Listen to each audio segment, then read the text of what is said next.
दोस्तों नमस्कार, स्वागत है एक बार फिर से देश और दुनिया की तमाम बड़ी खबरों में। आपसे निवेदन है कृपया चैनल को सब्सक्राइब करें और घंटी बटन भी दबा दें। ये पहली बड़ी खबर है। नागरिकता कानून के खिलाफ सुप्रीम कोर्ट पहुंचे असदुद्दीन ओवैसी, सीएए पर तुरंत रोक लगाने की मांग। दरअसल सीएए के खिलाफ असदुद्दीन ओवैसी ने अब सुप्रीम कोर्ट का दरवाजा खटखटाया है। ओवैसी ने सुप्रीम कोर्ट के सामने एनआरसी का मुद्दा भी उठाया। उन्होंने अदालत में याचिका दायर करके अपील की है कि नागरिकता कानून के कार्यान्वयन पर तत्काल रोक लगाई जाए। असदुद्दीन ओवैसी ने कोर्ट से कहा कि नागरिकता कानून के बाद देश में एनआरसी आ रहा है और ये दोनों का अपवित्र गठजोड़ है। उन्होंने कहा कि एनआरसी के जरिए भारतीय मुसलमानों को निशाना बनाए जाने की योजना है। इसी के साथ असदुद्दीन ओवैसी ने सुप्रीम कोर्ट से सीएए पर तुरंत रोक लगाने की मांग की है।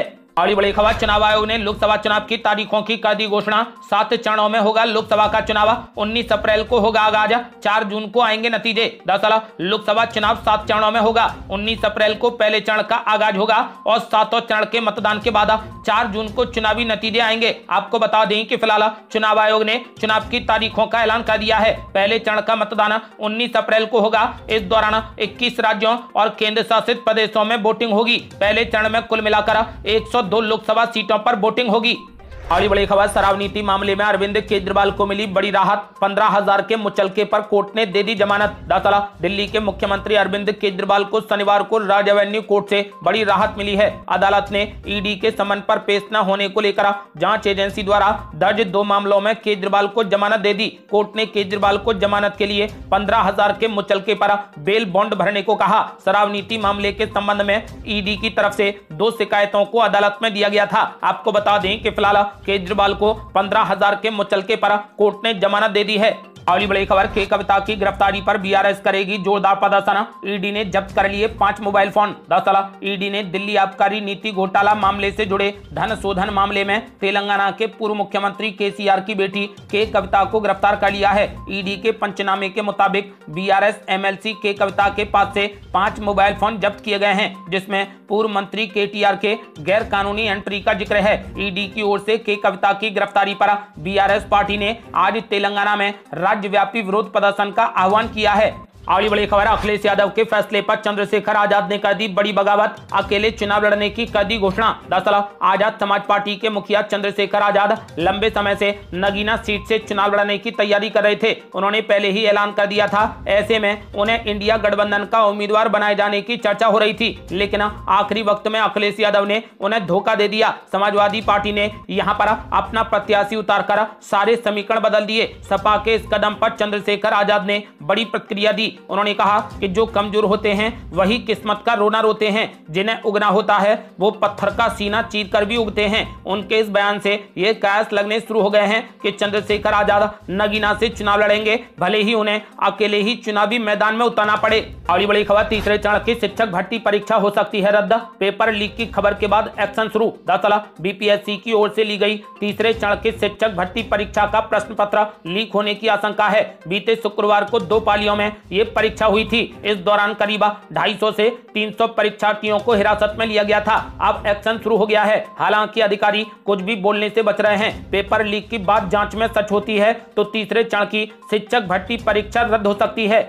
अगली बड़ी खबर, चुनाव के ऐलान से पहले समाजवादी पार्टी को लगा बड़ा झटका। पार्टी में बड़ी नाराजगी, कई नेता बीजेपी में शामिल। दरअसल एटा लोकसभा सीट से समाजवादी पार्टी को बड़ा झटका लगा है। एटा लोकसभा सीट से समाजवादी पार्टी के प्रत्याशी के रूप में टिकट मांग रहे मेजर आशीष साके को उनके हजारों समर्थकों के साथ आज एटा लोकसभा क्षेत्र से बीजेपी उम्मीदवार एवं वर्तमान सांसद राजीव सिंह उर्फ राजू भैया ने बीजेपी में शामिल करवा दिया। आशीष साके का आरोप है कि समाजवादी पार्टी ने उनका टिकट काटने से उनसे किसी प्रकार का विचार विमर्श तक नहीं किया। उन्होंने बीजेपी ज्वाइन करते समय आरोप लगाया कि समाजवादी पार्टी ने उनको अनेकों प्रकार के झांसे दिए हैं।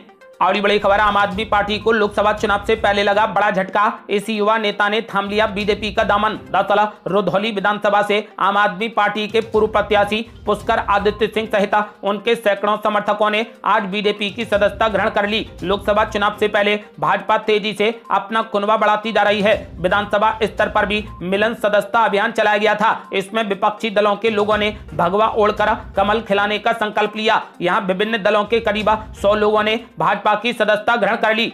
अगली बड़ी खबर, चुनाव तारीखों के ऐलान से पहले भड़के उमर अब्दुल्ला, बोले चुनाव आयोग से नहीं बची कोई उम्मीद। दरअसल जम्मू कश्मीर के पूर्व मुख्यमंत्री और नेशनल कॉन्फ्रेंस के उपाध्यक्ष उमर अब्दुल्ला ने कहा कि उन्हें चुनाव आयोग से अब कोई उम्मीद नहीं बची है, क्योंकि आयोग जम्मू कश्मीर में लोकतंत्र बहाल करने में पूरे तरीके से नाकाम रहा है। पूर्व मुख्यमंत्री ने हालांकि कहा कि देश के निर्वाचन आयोग को पूरे तरीके से मतदान बहाल करने में भूमिका निभानी चाहिए। उमर अब्दुल्ला ने राज्य में लोकसभा के साथ साथ विधानसभा चुनाव कराने की भी मांग की है।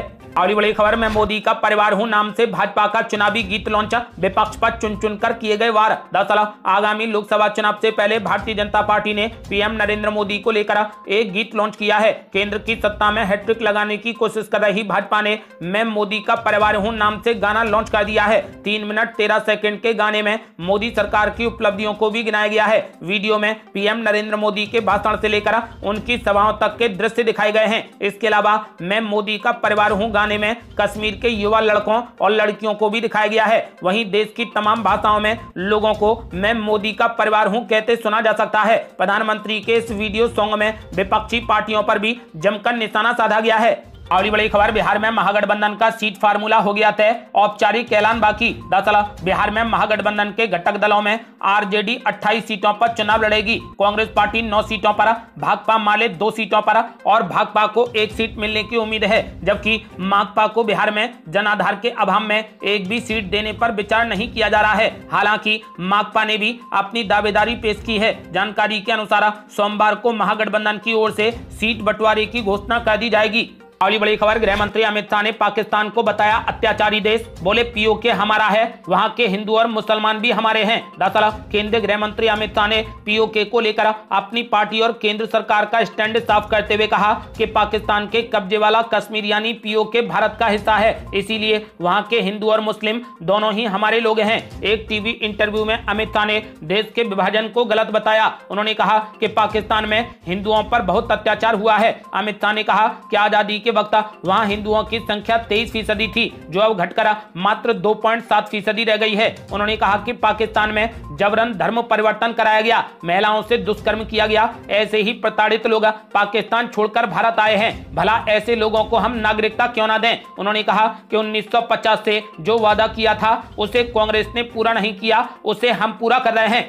अगली बड़ी खबर, जम्मू कश्मीर में चुनाव की आहट, गृह मंत्रालय ने यासीन मलिक सहित कई आतंकी संगठनों पर लगा दिया बैन। दरअसल नरेंद्र मोदी सरकार ने आज यासीन मलिक के आतंकवादी संगठन JKLF पर लगे प्रतिबंध को अगले 5 साल के लिए बढ़ा दिया है। सरकार ने इसे गैर कानूनी एसोसिएशन घोषित किया है। जेल में बंद आतंकवाद के आरोपी यासीन मलिक के नेतृत्व वाले Jammu Kashmir liberation front, Jammu Kashmir people's freedom league और जम्मू कश्मीर पीपुल्स लीग के 4 गुटों पर केंद्र शासित प्रदेश में आतंक व अलगाववाद को बढ़ावा देने के आरोप में प्रतिबंध लगा दिया है। बड़ी बड़ी खबर, यात्रियों के लिए बड़ी खुशखबरी, देश की पहली अंडर वाटर मेट्रो भरने लगी फर्राटा। दरअसल देश की पहली अंडर वाटर मेट्रो ट्रेन की कमर्शियल सर्विस शुक्रवार को कोलकाता में शुरू कर दी गई। इस मौके पर सैकड़ों यात्री अपनी पहली यात्रा के दौरान खुशी से झूम उठे। पहले दिन की पहली अंडर वाटर मेट्रो का हिस्सा बनने के लिए सैकड़ों यात्री सुबह सुबह स्टेशनों पर उमड़ पड़े। हावड़ा मैदान स्टेशन पर सुबह टिकट लेने के लिए यात्री लंबी कतारों में खड़े देखे, जबकि एस्प्लेनेड स्टेशन पर अधिकारियों ने गुलाब के फूल देकर यात्रियों का स्वागत किया। अगली बड़ी खबर, अब दंगाइयों से नुकसान की होगी पाई की भरपाई, उत्तराखंड सरकार ने लागू कर दिया कानून। दरअसल उत्तराखंड में हड़ताल विरोध प्रदर्शन के दौरान सार्वजनिक और प्राइवेट संपत्ति को होने वाले नुकसान की भरपाई के लिए लाए गए अध्यादेश को राज्यपाल गुरमीत सिंह ने अपनी मंजूरी प्रदान कर दी है। आपको बता दें कि इसी के साथ ये कानून प्रदेश में लागू हो गया है। अब सरकार अगले 6 महीने के भीतर इस अध्यादेश को विधानसभा में पेश कर एक्ट का रूप दे देगी। इस कानून के तहत उपद्रवियों से तय समय के भीतर नुकसान की 100% भरपाई की जाएगी। कानून के अनुसार दंगाइयों से नुकसान की वसूली बाजार दर पर की जाएगी। अगली बड़ी खबर, चुनाव ऐलान से पहले पीएम नरेंद्र मोदी ने देशवासियों के नाम लिखी खुली चिट्ठी, विकसित भारत के लिए मांगे सुझाव। दरअसल चुनाव की तारीखों का ऐलान होने से ठीक पहले पीएम नरेंद्र मोदी ने देशवासियों के नाम एक खुली चिट्ठी लिखी है। मेरे प्रिय परिवारजन से संबोधित करते हुए चिट्ठी में उन्होंने विकसित भारत के संकल्प को पूरा करने के लिए लोगों से सुझाव मांगे हैं। चिट्ठी में उन्होंने लिखा कि हमारे और आपके संबंधों को 1 दशक पूरा हो गया है, आपका समर्थन हमें लगातार मिलता रहेगा, ऐसा मुझे विश्वास है। राष्ट्र निर्माण के लिए हम लगातार मेहनत करते रहेंगे, ये मोदी की गारंटी है। पीएम मोदी ने चिट्ठी में लिखा कि आपका और हमारा साथ अब 1 दशक पूरा करने जा रहा है। मेरे 140 करोड़ परिवारजनों के साथ विश्वास, सहयोग और समर्थन से जुड़ा ये मजबूत रिश्ता मेरे लिए कितना विशेष है, इसे शब्दों में व्यक्त कर पाना बेहद कठिन है।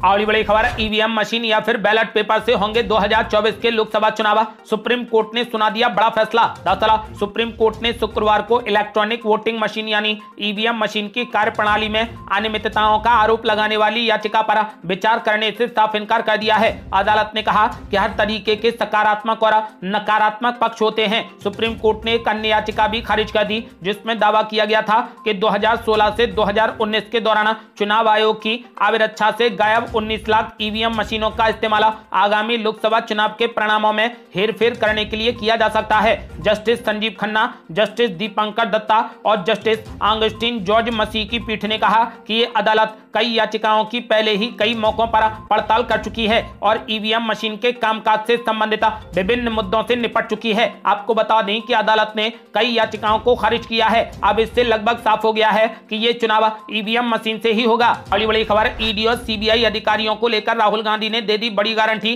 बोले सरकार बदलेगी और ऐसी कार्रवाई होगी कि दोबारा ऐसा नहीं होगा। दरअसल कांग्रेस सांसद राहुल गांधी ने सीबीआई और ईडी जैसी जांच एजेंसियों पर गंभीर आरोप लगाए। साथ ही उन्होंने केंद्र में कांग्रेस की सत्ता आने पर अधिकारियों के खिलाफ कड़ी कार्रवाई करने की गारंटी भी दे डाली। महाराष्ट्र के ठाणे में पत्रकारों से बात करते हुए राहुल गांधी ने कहा कि सीबीआई ईडी जैसी चीज नहीं है, वो अब बीजेपी के औजार हैं, वो उनके कंट्रोल में हैं, चाहे वो चुनाव आयोग हो चाहे वो सीबीआई ईडी हो, ये अब भाजपा और आरएसएस के हथियार हैं। राहुल गांधी ने कहा कि उनको ये भी सोचना चाहिए कि किसी न किसी दिन भाजपा की सरकार बदलेगी और फिर कार्रवाई होगी। राहुल गांधी ने कहा कि ऐसी कार्रवाई होगी कि मैं गारंटी देता हूं कि ये फिर से कभी नहीं होगा। अगली बड़ी खबर, इलेक्टोरल बॉन्ड को लेकर राहुल गांधी ने मोदी सरकार पर बोला जबरदस्त हमला। बोले दुनिया की सबसे बड़ी वसूली है इलेक्टोरल बॉन्ड। दरअसल कांग्रेस सांसद राहुल गांधी ने इलेक्टोरल बॉन्ड को लेकर केंद्र सरकार पर बड़ा हमला बोला है। राहुल गांधी ने इसे दुनिया की सबसे बड़ी वसूली बताया है। उन्होंने महाराष्ट्र में प्रेस कॉन्फ्रेंस को संबोधित करते हुए ये बात कही। उन्होंने आगे कहा कि कुछ ही दिन पहले ही इलेक्टोरल बॉन्ड की सच्चाई सामने आई है। राहुल गांधी ने इस दौरान ईडी और सीबीआई पर भी निशाना साधा। उन्होंने कहा कि सीबीआई और ईडी जांच नहीं करते बल्कि ये लोग वसूली करते हैं। अगली बड़ी खबर, गृह मंत्री अमित शाह ने कर दिया बड़ा ऐलान। बोले 400 से ज्यादा सीटें जीतेगा एनडीए। दरअसल गृह मंत्री अमित शाह ने कहा कि भाजपा 300 पार और एनडीए 400 से ज्यादा सीटें जीतेगा। हमारे पास 10 साल का ट्रैक रिकॉर्ड और 25 साल का एजेंडा है। उन्होंने कहा कि पिछले चुनाव में हमने 300 का टारगेट सेट किया था और 303 सीटें आई थी। मैं आज फिर से कहता हूं कि एनडीए इस बार 400 से ज्यादा सीटें जीतेगा। उन्होंने पार्टियां तोड़ने के आरोप पर जवाब देते हुए कहा कि हमने किसी पार्टी को नहीं तोड़ा है। गृह मंत्री अमित शाह ने टीडीपी नेता चंद्रबाबू नायडू को लेकर कहा कि हमने उन्हें गठबंधन से नहीं निकाला था बल्कि ये उन्हीं का फैसला था। जब वो जनता के पास गए और चुनाव हारे फिर उन्हें समझ में आया अब वो हमारे साथ आ गए हैं तो सभी का स्वागत है। अगली बड़ी खबर, इलेक्टोरल बॉन्ड को लेकर गृह मंत्री अमित शाह ने दिया बड़ा बयान। बोले राजनीति में से काले धन का वर्चस्व खत्म करने के लिए लाया गया था इलेक्टोरल बॉन्ड। दरअसल केंद्रीय गृह मंत्री अमित शाह ने कहा कि इलेक्टोरल बॉन्ड भारतीय राजनीति में से काले धन का वर्चस्व समाप्त करने के लिए लाया गया था। उन्होंने कहा कि वो सुप्रीम कोर्ट के फैसले पर कोई टिप्पणी नहीं करना चाहते हैं। गृह मंत्री का यह बयान चुनाव आयोग की ओर से इलेक्टोरल बॉन्ड पर एसबीआई से प्राप्त हुए आंकड़ों को सार्वजनिक किए जाने के अगले दिन आया है। चुनाव आयोग ने गुरुवार शाम को अपनी वेबसाइट पर आंकड़े अपलोड कर दिए थे जिसको लेकर पूरी कांग्रेस और विपक्ष बीजेपी पर हमलावर है। तो गृह मंत्री अमित शाह ने करारा जवाब देते हुए कहा कि राजनीति में से काले धन का वर्चस्व खत्म करने के लिए इलेक्टोरल बॉन्ड को लाया गया था। अगली बड़ी खबर, हाईवे से रोपवे तक आचार संहिता लगने से पहले मंत्रियों ने आधी रात ताबड़तोड़ मंजूर किए कई प्रोजेक्ट्स। दरअसल चुनाव आयोग आज लोकसभा चुनाव की तारीखों का ऐलान कर रहा है। इसके साथ ही देश भर में आदर्श आचार संहिता लागू हो जाएगी। अमूमन जब आचार संहिता लागू होती है तब कोई भी विभाग नए प्रोजेक्ट्स को मंजूरी नहीं देता है। अगर कुछ जरूरी होता है तो चुनाव आयोग से अनुमति मिलने के बाद उसे हरी झंडी दी जाती है। इसी को ध्यान में रखते हुए बीती रात केंद्र की नरेंद्र मोदी सरकार के कई विभागों ने ताबड़तोड़ फैसले लिए और करोड़ों के प्रोजेक्ट्स को मंजूरी दे दी। ये थी अब तक की बेहद बड़ी खबरें। रोजाना की ताजा खबरों को जानने और हमसे जुड़ने के लिए चैनल को लाल बटन दबाकर सब्सक्राइब करें और घंटी बटन भी दबा दें। जल्दी मिलते हैं बड़ी अपडेट के साथ, तब तक के लिए जय हिंद, जय भारत।